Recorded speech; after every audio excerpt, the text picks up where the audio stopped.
নোয়াখালীর ঐতিহ্যবাহী একটা খাবার, সেটা আবার সিমের বিচি। এই শীতে তাদের এতটাই জনপ্রিয়, এর নামও দিয়েছে খাইসারা। খাসির মাংস ছাড়াই খাইসারা খেতে কিন্তু ভালোই লাগে। তো এটা এই এলাকায় যতটা জনপ্রিয়, আমার মনে হয় না অন্য কোনো জেলায় এতটা পছন্দ করে। আমাদের এলাকাতেও কিন্তু না, হয়তো বা দু একজন বাইরে থেকে খাওয়াটা শিখেছে। তো এই যে প্রথমে আমি ভিজিয়ে নিয়েছিলাম, তারপরে এই যে পরিষ্কার করে নিয়েছি, দেখতে কিন্তু সুন্দরই লাগতেছে। আর এগুলো কিন্তু আমি একা পরিষ্কার করিনি, আমার বাড়ির মালিক মানে বাড়িওয়ালা ভাবি আর পাশের বাসার ভাবি, যেহেতু 1 কেজি ছিল, একা একা করতে একটু সময়ই লাগবে, তো সবাই মিলে করেছিলাম। তো আধা কেজি এখন রান্না করব, আর আধাটা আমি ডিপে সংরক্ষণ করেছি।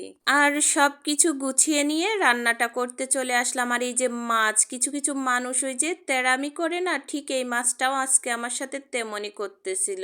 যাই হোক, জোকস একটু কড়া করেই আমি ভেজে নিয়েছিলাম, মানে লাল লাল করে।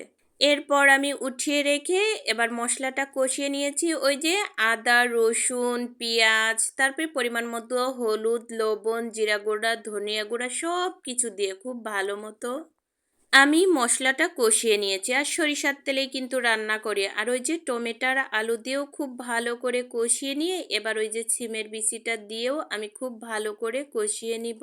আর আগেই বলেছি, নোয়াখালীর মানুষের কিন্তু প্রচণ্ড পরিমাণের পছন্দের একটা খাবার এইটা।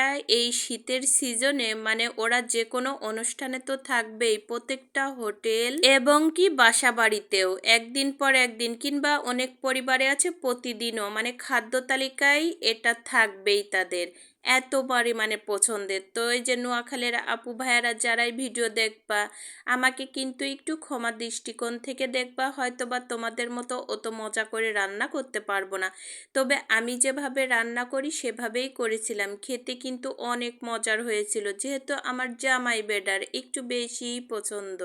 সে আমাকে একবার গল্প শুনিয়েছিল, সে যখন প্রথম নোয়াখালীতে এসেছিল হোটেলে খেতে যেয়ে মানে জিজ্ঞেস করেছিল কি কি রান্না আছে, তো উনারা বলেছিল খাইসারা, তো উনি মনে করেছিল কি খাসির মাংস।